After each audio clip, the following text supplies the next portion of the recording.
The blade was already moving when she threw herself between it and my son. I did not see it happen. I heard it, the market's ordinary noise, cart wheels and gulls and a fishwife's laugh, splitting open around a single sound that did not belong. Steel clearing a sheath too fast, too close. By the time I turned, my guard already dead at my feet with a knife in his throat. A woman I had never seen in my life had Rowan's small body folded beneath hers on the cobblestones, her shoulder taking the blade meant for the base of his skull. She made no sound. She simply held him down and did not let go. I killed the man who held that knife with my bare hands before my counsel could stop me, and I do not remember doing it. I remember blood going dark between the paving stones. I remember the market emptying in a scream that seemed to come from everywhere at once, fish carts overturned, a child's toy trampled underfoot, a whole square of ordinary lives scattering from a violence that had no business touching them.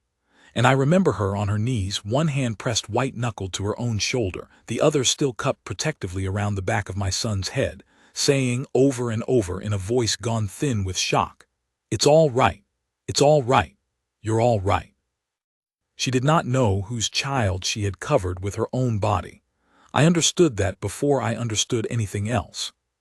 She had thrown herself between a stranger's boy and a killer's blade with no more thought than a mother reaching for a falling cup. And she had done it not knowing, could not have known, that the boy she saved was heir to Imberfell. "Rowan," I said, and my voice did not sound like my own. He turned into my arms, shaking, and I held him hard enough that he made a small sound of protest, and I did not loosen my grip. Over his head I looked at the woman who had saved him. She was pale, her lips gone bloodless, blood soaking dark through the shoulder of a plain gray dress that marked her as market town, not court. A healer's satchel had spilled its contents across the stones beside her, dried herbs scattering in the wind like something already grieving. "You're hurt," I said. It was the only thing I could manage. "I'll live," she said, and tried to stand and could not, and I caught her before she went down.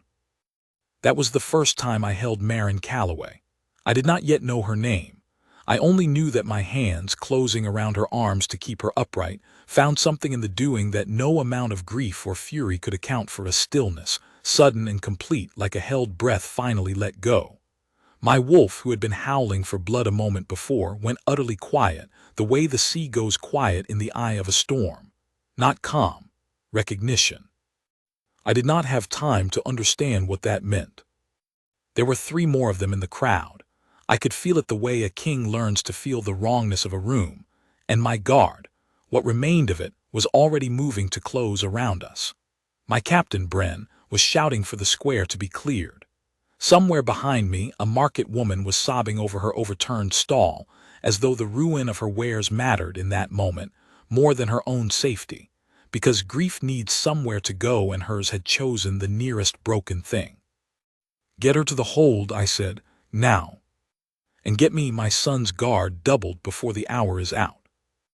I carried Maren Calloway myself, through streets gone silent and staring, up through the hold's lower gate and into the care of my physician, and I did not let go of her hand until the physician forced me to, so that he could work. She woke in one of Thorncrest's upper chambers 2 days later, and the first thing she did was try to leave. "I have patience," she told my physician, struggling up against the pillows with the stubbornness of someone who had clearly never in her life stayed still on anyone's orders. "The widow Ash needs her poultice changed every morning or the wound festers. There's a boy with a fever 3 streets from the harbor, and old Tam Fisher won't take his medicine unless someone stands over him while he does it." "The widow Ash's poultice has been changed," I said from the doorway, "by my own physician, who was told exactly how, because you talked through the fever for the better part of a day and would not stop giving instructions even unconscious. Tam Fisher has been visited. He complained the entire time that my man's bedside manner was nothing next to yours." She went still at the sound of my voice, sat up straighter, wincing at what that cost her shoulder, and looked at me, really looked, for the first time since the market, with an expression I would come to know well and never tire of, the particular wariness of a woman used to being invisible, suddenly and uncomfortably seen. "You're the king," she said. It was not quite a question. "Cashin Draven," I said, "and you saved my son's life with no idea who he was." Something moved through her face, not pride, which I half expected, and not fear, which I half feared. Simple, plain confusion. "He's a child," she said, as though that answered everything. As I was beginning to understand in her accounting, it did. I sat uninvited in the chair beside her bed, a liberty I would not have taken with any noblewoman of my court, and did not think twice about taking with her. "Most people," I said, "faced with 3 armed men in a crowded square, look first to their own safety." "Most people," she said, "haven't spent 6 years learning that the fastest way to lose someone is to hesitate." She looked down at her bandaged shoulder, and for the first time something like exhaustion crossed her face, not physical, but old, worn smooth by years of it. "I didn't think. I just moved." Her name was Marin Calloway. Over the following days, in fragments offered reluctantly, and then, as her wariness eased more freely, I learned the shape of her life. She had kept a healer's stall in the lower market for 6 years, since she was young enough that half the town still called her the orphan girl behind her back, though none of them would say it to her face any longer. Not since she'd walked a dockworker back from a fever the physic had given up on. Not since she'd set more bones and birthed more children and closed more wounds than any trained healer in Burfell's coin could buy. She had no family that she knew of. Her mother had died birthing her. Her father, a fisherman, had gone down with his boat 3 winters later. She had been raised, after that, by whichever neighbor could spare a bed for a season, learning her herbcraft from an old widow 2 doors down who had since passed, leaving Marin the stall, the satchel, and not much else. "How did you know?" I asked her on the 3rd day, when she was well enough to sit by the window and still too weak to argue her way out of the hold, "that the blade was coming." She frowned, turning her herb-stained hands over in her lap as though the answer might be written there. "I didn't know. I felt it. There was a wrongness in the air like the smell before lightning. I've felt it before. Small things. A cartwheel about to break. A storm 2 days out. My grandmother on my mother's side, I never met her. She died before I was born. My mother used to say the women in her line could smell danger the way other people smell rain." She said it lightly, almost apologetically, a village superstition offered up for a king's amusement. I never thought much of it. Mostly it's just been good for knowing when to bring in the wash before the rain hits, or which patients are about to take a bad turn before the fever shows it. I did not laugh. I had spent my whole reign surrounded by seers and hedge witches and court physics who claimed gifts they did not have, and I knew, the way I knew the weight of my own crown, that I was looking at someone who had never once claimed a gift she plainly carried. "That is not a village superstition," I said quietly. "That is a bloodline gift, a rare one. My grandfather's court kept records of a line like it, wardens they were called once, before the old wars scattered them. Women who could scent danger on the wind before it struck, who could feel the wrongness in a room before a blade was drawn. I did not think any of that blood still ran anywhere in Imberfell." She looked at me for a long moment, and I watched her decide, visibly, not to believe me, not out of defiance, but because believing herself extraordinary was clearly not a habit she had ever been permitted to form. "Whatever it is," she said finally, "it's the reason your son is alive. That's all that matters to me." I did not tell her that day that it was also the reason she was now the single greatest threat to the men who had tried to kill him. Rowan came to see her on the 4th day, against the advice of half my council, who felt it unseemly for the heir to sit at the bedside of a common market healer as though she were kin. I did not care what my council felt. My son had watched a stranger take a blade meant for him, and he needed, as much as she needed rest, to see with his own eyes that she had lived. He came in clutching a fistful of wilted wildflowers he had picked himself from the hold's lower terrace, and he stood at the foot of her bed, with the particular solemnity of a 7-year-old who has decided something enormous and does not yet have the words for it. "You saved my life," he said. "I did what anyone would do," Marin said, which was, I was already coming to understand, her answer to nearly everything and nearly always untrue. "My tutor says not anyone would do it," Rowan said, with the flat certainty of a child repeating an adult's words because he has judged them worth repeating. "My tutor says most people would have run." Marin did not have a ready answer for that. She looked at the wilted flowers in his hand, and something in her face softened past the wariness she wore for me into something unguarded. "Well," she said, "I'm glad I didn't run. You're a very brave boy. You didn't cry, even though it must have been frightening." "I cried a little," Rowan admitted, "after, when Father wasn't looking." "That's allowed too," Marin said. "Being brave doesn't mean not being scared. It just means doing the thing anyway." I stood in the doorway and watched my son hand a market healer a fistful of dying wildflowers as though they were the crown jewels, and watched her accept them with the same grave courtesy she might have shown an actual queen's gift, and I felt something in my chest that I did not yet have a name for, though I would come to have one soon enough. Within a week, Rowan was in her chamber every afternoon that his tutors permitted, learning which of the Hold's garden herbs would ease a stomachache, and which would only make him sick if he ate them out of curiosity, which, I gathered from his sheepish confession one evening, he had already tried once before she arrived, and been ill for the better part of a day, a fact he had successfully hidden from every adult in the Hold except, apparently, Marin, who had guessed it within a day of meeting him, and never once told me until he gave her leave. "You could have told me," I said to her, mildly scandalized, when she finally admitted it. "It wasn't my secret to tell," she said. "He trusted me with it." "That matters more than you being cross with him over something already past." I had never in 9 years of rule had anyone in my Hold speak to me with quite that plain, unbothered confidence, not deference, not defiance, simply a woman certain of her own reasoning and unwilling to abandon it merely because a king disagreed. I found to my own considerable surprise that I liked it. I liked it a great deal. The ambush had not been chance. My spymaster, a lean, quiet woman named Ilse Rook, who had served my father before me, brought me the truth of it within the week, laid out on the war table with the same cold precision she brought to everything.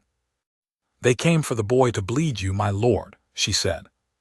"A son's death to break a king before his own hall, an old strategy and an ugly one.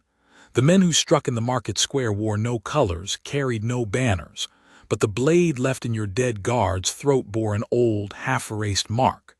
She set it on the table between us, a dagger, plain but well-made, the pommel etched with a fang broken in 3 places. The hollow fang. I had not heard that name spoken aloud in 9 years, and hearing it now settled in my stomach like a stone. The hollow fang had been a splinter pack once that had tried to seize Imberfell's northern passes in the chaos following my father's death, when I was young enough on the throne that half my own court had doubted I would hold it. I had crushed them, driven their survivors into exile beyond the northern border with nothing but their lives, when every advisor I had counseled their deaths instead. I had wanted, in the arrogance of a young king eager to prove his mercy was strength and not weakness, to be remembered as a ruler who did not need to slaughter to secure his throne. "I let them keep those lives," I said quietly. "I understood, standing in that war room 9 years ago, that I believed mercy was the stronger choice." "It was the stronger choice, my lord," Ilse said. "It was simply not the safer one. Mercy and safety are rarely the same coin." She tapped the broken fang etched into the pommel. "There is worse." The healer saw the second man's face before he fled, clearly. Close in good light for the better part of several seconds before he ran. She can name him if he is ever brought before her. I already knew what that meant before she finished saying it. A woman who could put a name to the man who had orchestrated my son's murder was no longer simply a healer with a rare gift and a market stall. She was the one loose thread that could unravel what remained of the Hollow Fang's leadership, and they would know it the moment word reached them that she had lived. "Find them," I said, quietly, "before they learn she survived. I want their leadership named before they know we're looking." "And the healer, my lord?" I did not answer at once. I was thinking of a woman on her knees in a market square, holding a stranger's child down beneath her own body without a moment's hesitation, and I found that the answer, when it came, required no thought at all. "She stays under my protection," I said, "for as long as this takes." I went to her chamber that night and found her already dressed, already arguing with my guard, Captain Bren, that she had patience waiting and could not, in good conscience, remain a guest of the crown a moment longer. "You cannot go back to the market," I said, and something in my voice must have carried more than I intended, because she stopped arguing and simply looked at me. "Why?" I told her. All of it: the broken fang, the exile, the 9 years of quiet I had mistaken for peace, the man she could name if she ever saw him again. I watched her face go through fear and past it into something steadier. She did not weep. She did not rage at the unfairness of a danger she had done nothing to earn beyond an instinct to protect a stranger's child. She sat very still on the edge of the bed, her herb-stained hands folded in her lap, and she said, "Then I suppose I am your problem now, my lord. Along with your son." "You are not a problem," I said, more roughly than I meant to. "You are the reason he is alive. You will stay in this hold under my protection until the men who did this are found, and I will find them. In my stall. My patients will be tended by physics I pay for out of my own coffer until this is over." I had not meant to say it so simply, as though it were already decided and not a king's extravagance she had every right to refuse. She looked at me for a long moment, and something in her wariness eased just slightly into something closer to trust. "You didn't have to do that," she said. "I know," I said. "I wanted to." It was the truth, before I understood why it was the truth. She was quiet for a moment, and then, in a smaller voice than I had yet heard from her, "I've never had anyone look out for me like that. Not since I was small enough not to remember it." She said it without self-pity, as a simple fact laid on the table between us, and I understood, hearing it, that I was not the only one in that room learning something new about the shape of my own life. My counsel did not receive the news of a common healer's extended residence at Thorncrest Hold with anything like grace. "She is Market Town," said Lord Halrick, the eldest of my advisers and the loudest at the first council session after her arrival, "with no house, no dowry, no claim to anything beyond the good fortune of being in the right place at the right hour. Reward her by all means a purse of gold, a fine cottage, whatever token pleases her, but she cannot remain indefinitely within these walls as though she were kin. It sends a poor signal to the Pax who have daughters of standing hoping for your notice, my lord." "The daughters of standing," I said, "were not on the market square that day. She was." "That is precisely my point, my lord. Chance placed her there. Chance is not the same as worth." I had never, before that council session, wanted to strike a man of my own court, and I am not certain even now what stopped me, only that Ilse Rook, seated at my right hand, spoke before I could. "With respect, Lord Halrick," she said, in the flat, unhurried voice she used when she wanted a room to understand she had already won an argument before it began. The woman in question threw herself, unarmed, between an assassin's blade and the heir to Imberfell, with no reason to believe he was anything more than a frightened child in a crowded square. She then identified, from a single glimpse in a chaotic moment, the face of a man responsible for a 9-year-old conspiracy my own network has been unable to fully unravel. I would remind the council that worth is precisely what she has demonstrated twice over, while the rest of us were still counting our coin. The room went quiet after that. Lord Howrick did not raise the matter again in open council, though I knew, from the careful, assessing looks I caught from certain corners of the hold in the weeks that followed, that he was far from alone in his misgivings. I did not care. I had a king's authority to spend, and I found, for the first time in a long reign built on careful diplomacy and carefully weighed mercy, that I was entirely willing to spend it on her behalf. Weeks passed, and in them I learned her the way I had not let myself learn anyone in a very long time. She was not delicate. Whatever her hands looked like, small, careful, permanently stained at the fingertips with the greens and browns of the plants she pressed into service. She had opinions about everything from the poor drainage under the lower market to the arrogance of court physics, who bled patients for fevers that wanted rest and broth, and she gave those opinions freely once she understood I would not punish her for them. She corrected my own physician twice on matters of dosage, and was right both times, and took no particular satisfaction in being right beyond the fact that the patient in question recovered the faster for it. She had a laugh I did not hear often enough, low and a little surprised, as though she had not quite expected to find anything funny and was pleased to be wrong. She got it most often from Rowan, who had appointed himself her personal tour guide of the hold's gardens and told her, with great seriousness, facts about the local wildlife that were roughly half true and entirely his own invention, and she indulged every one of them without correcting him, which told me more about her patients than any account of her healer's skill ever could. She did not know how to be idle. I found her more than once in the hold's kitchens at dawn, helping the cooks with tasks well beneath a guest station, because, she told me, when I asked, sitting still with nothing useful to do made her feel like a burden, and she had spent too many years being useful to know how to be anything else. I told her she was not a burden. I do not think that early she believed me. And she began, slowly, distrustfully, to believe what I had told her about her own gift. I found her one evening in the hold's herb garden at dusk, standing very still with her eyes closed, her face turned into the wind coming up off the sea. "What are you doing?" I asked, keeping my voice low so as not to startle her. "Listening," she said without opening her eyes. "You said it was a gift.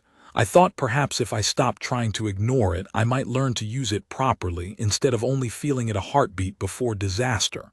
She opened her eyes then, and there was something almost shy in the look she gave me. "There's a wrongness on the wind tonight, small, not close. But it's there."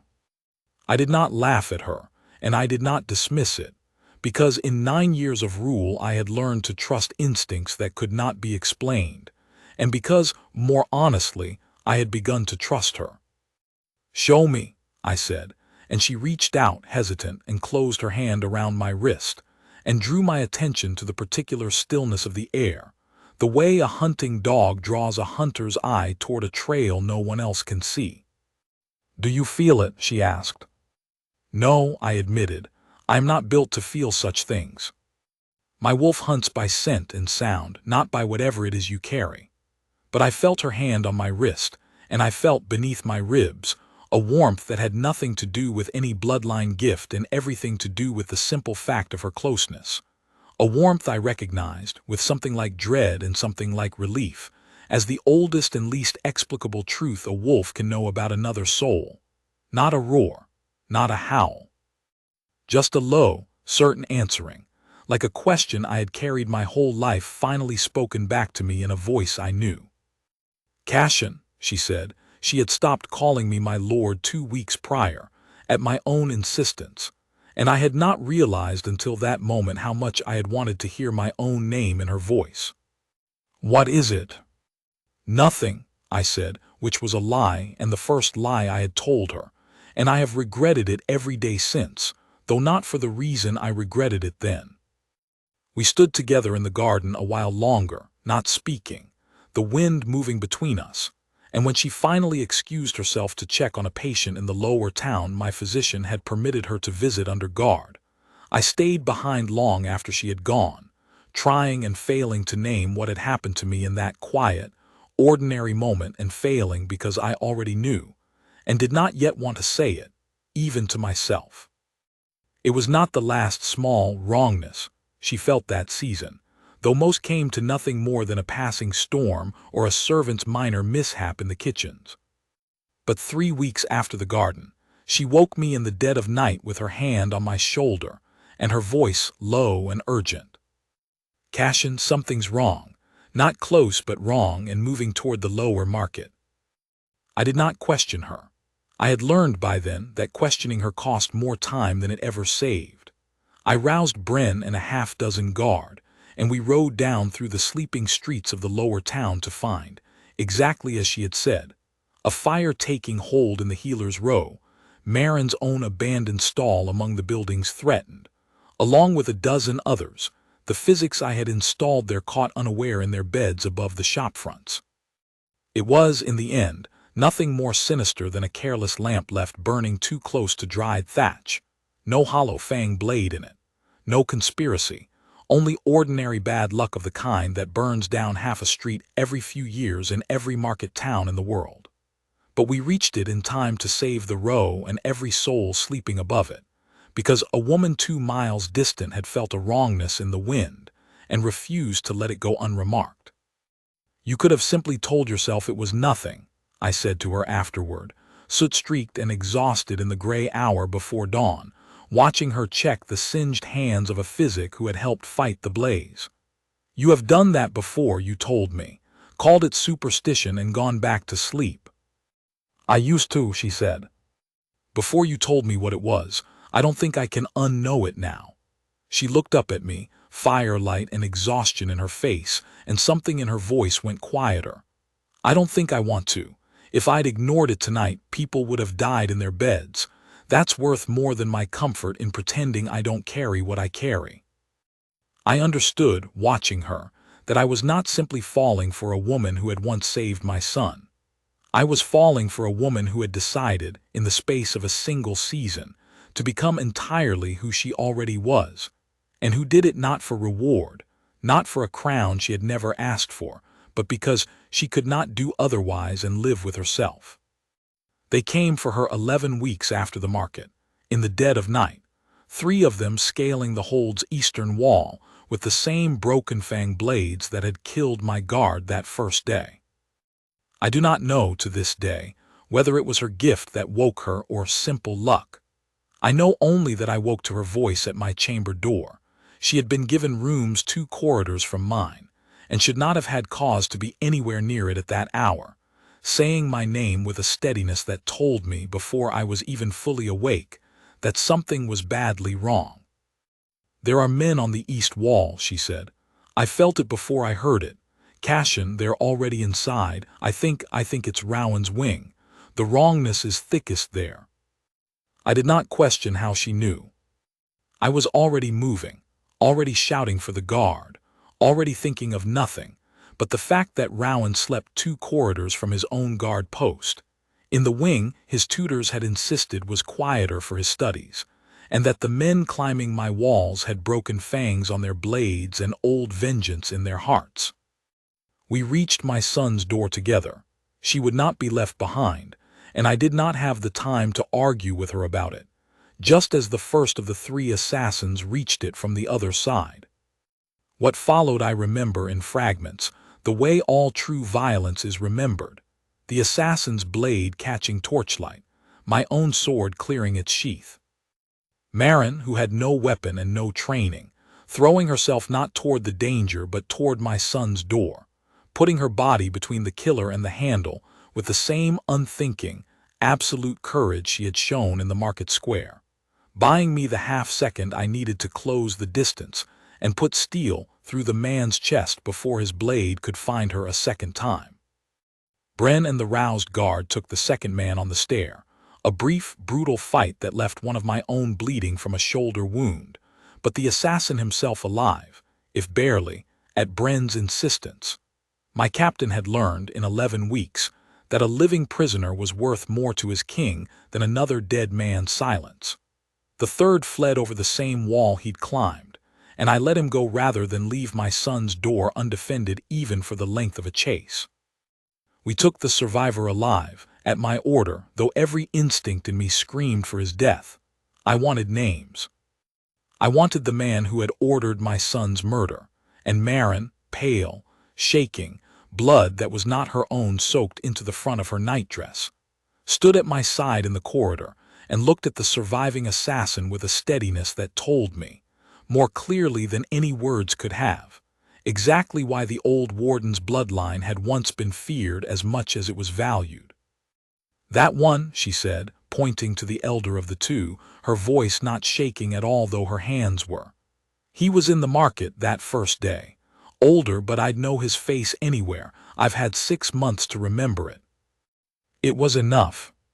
By dawn, under careful questioning from Ilse Rook, we had a name. Dravik Thorn, once a lieutenant of the Hollow Fang's crushed leadership, now calling himself something else in a half-ruined watchtower 2 days' ride north, where he had been hiding behind 9 years of my own mercy, believing himself untouchable, gathering what remained of his old pack's scattered loyalists for one final, desperate strike at the throne that had exiled him. I held Maren's hands in the corridor outside Rowan's door, long after the guard had cleared the bodies, long after my son had been checked over by my physician and pronounced unharmed, sleeping now under a guard I would not lift for a decade if I had my way. "You could have died tonight," I said, "twice now. Once for a boy you didn't know, and now again." "I'd do it again," she said, and there was no bravado in it, only the same plain, unshakable truth she had carried since the market square. "I don't regret it, not for a moment. I never will."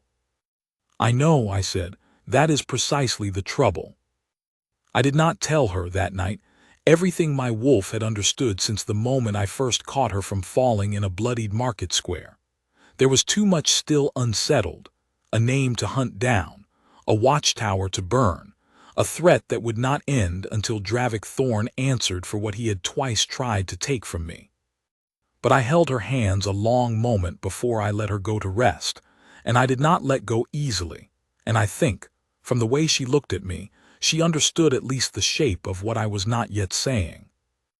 I rode north 2 days later with 40 of my best, Bren at my side and Ilse's careful maps in my saddlebag, and I left Maren at Thorncrest Hold under guard thick enough to hold off a small army, with strict instruction that she was not, under any circumstance, to leave the walls until I returned. She did not take the instruction well. "You're riding into a fight I could warn you about a full day before it finds you," she said, the morning I left, standing in the Hold's courtyard with her arms crossed, and an expression that told me she had already lost this argument and resented it thoroughly. "My gift is worth more on that road than it is sitting here doing needlework I don't know how to do." "Your gift," I said, "is worth more alive than dead, and Dravik Thorn wants you dead more than he wants me. I will not ride 2 days north with the one witness who can end his conspiracy walking unguarded at my side. If something happens to you out there, everything you've already survived means nothing." She did not have an answer for that, though I could see, in the tightness of her jaw, that she wanted one badly. "Then come back," she said instead, quieter, all the argument gone out of her at once. "Hole, I've grown used to you being difficult in person. I don't fancy learning to live with you only in memory." It was as close as either of us had yet come to saying, plainly, what had grown between us in 11 weeks. I did not have the words to answer it properly, not with 40 men waiting on my order and a 2-day ride ahead of me, so I did the only thing that felt true in the moment.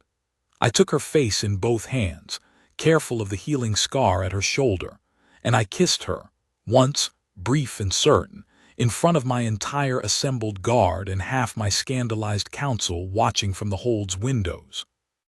"I will come back," I said, "whole. I give you my word."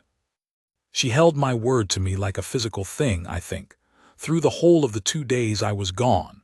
I learned later, from Bren's wife, who had stayed behind to keep her company, that Maren had barely slept, pacing the Hold's walls at dusk each evening with her face turned north into the wind, as though she might feel, from that great a distance, the moment the wrongness she carried finally met its match.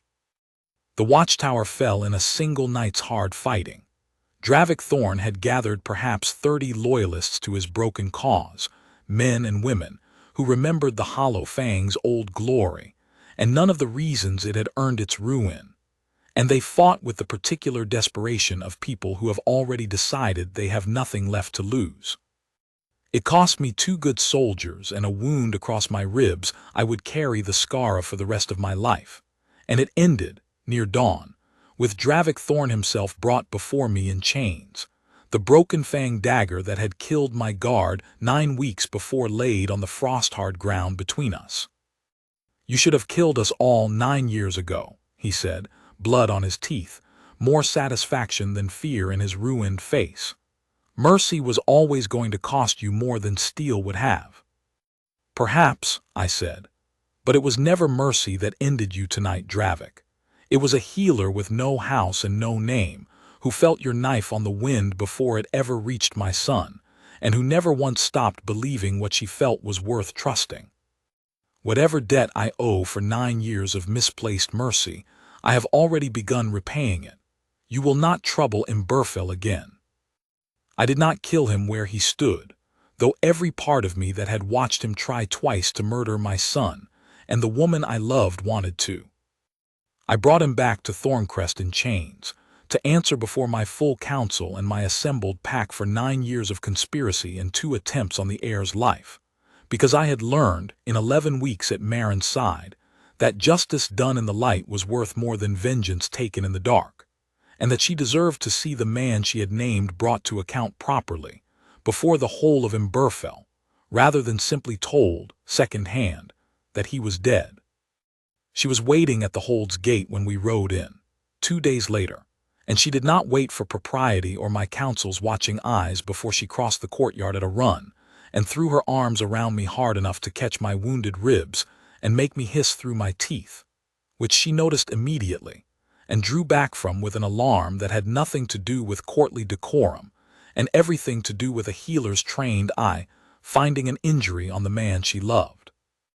"You're hurt," she said, already reaching for the edge of my torn shirt, already assessing the wound with hands gone brisk and sure despite the tears standing in her eyes. "I gave you my word I'd come back whole," I said. "I did not specify unmarked." "That's not funny, Cassian." "No," I agreed, "it isn't. Forgive me." I caught her hands before they could finish their examination and held them still and looked at her, really looked, the way I had looked at her that first day in the market square, blood and chaos between us and something entirely different growing quietly since. "It's over. Dravik Thorn is in chains below the Hold. The Hollow Fang is ended, root and branch this time, truly. You are safe. Rowan is safe. It's finished." She did not answer with words.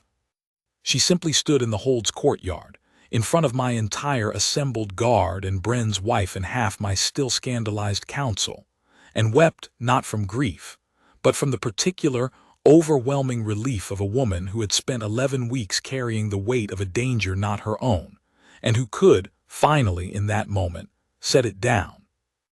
I asked her 3 days later, once my ribs had healed enough that my physician stopped scowling at me every time I moved too quickly, standing in the Hold's herb garden exactly where I had first felt her hand steady on my wrist, and understood what my wolf already knew. "You could have died," I said, "twice over, for a boy you didn't know and then for me. I have thought of little else since the market square but what I owe you for that, and I have come to understand that I do not owe you a debt at all. I love you, Marin Calloway, not because you saved my son's life, not because you named the man who tried to end mine. I love you because in the whole of my reign, no one has ever made the fury in me go quiet the way your hand on my wrist did, that first evening in this garden, when you taught me to listen for what I could not otherwise hear." I asked her then to be my Luna, not as reward, not as a debt repaid, but because I could not any longer imagine a version of my life, or my son's, that did not have her steady hand somewhere in the middle of it. She did not answer at once.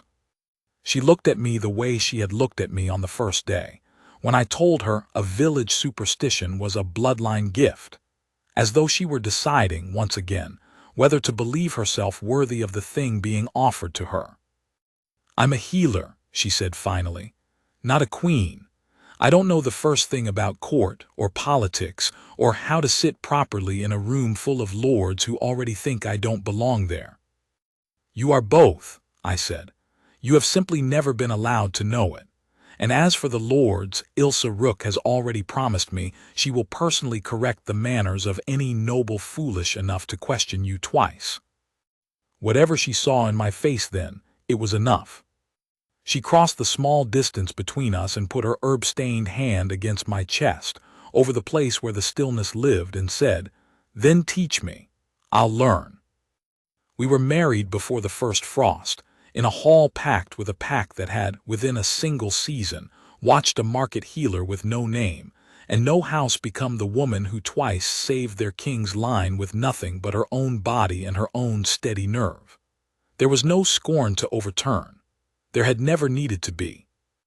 Only a market's worth of ordinary people who had always known Marin Calloway's worth, and a king who had simply been slow to see it standing in front of him, and a council that had learned, by the end of it, to hold its objections a good deal more quietly. Rowan asked her, the night before the wedding, whether she would still keep her herb garden once she was Luna. "Every day," she told him, and kept her word. The Hold's East garden within a year was less a formal court showpiece than a healer's working plot, thyme and sage crowding out the ornamental roses, half the pack's children traipsing through it on any given afternoon to learn which leaves eased a fever and which only looked pretty, and which of the two facts a certain young heir had once learned the hard way. I found her there most evenings, still, years on her hands in the soil, Rowan or, later, our own daughter chattering at her side, the wind coming up off the sea the way it had the first night she taught me to listen for what I could not otherwise feel. She still tenses sometimes at a wrongness on the wind that means nothing more than an early storm. I have learned in all the years since not to dismiss it, and not to fear it either, only to take her hand, the way she once took mine, and let her teach me again what it means to listen. The old healer's stall in the lower market still stands, though it is tended now by an apprentice Marin trained herself, and she visits it twice a month without fail, because a queen, she tells me, is only as good as the healer she never stopped being. I have never once disagreed with her. I have learned, in the years since a stranger threw herself between my son and a killer's blade, that it is generally wiser not to.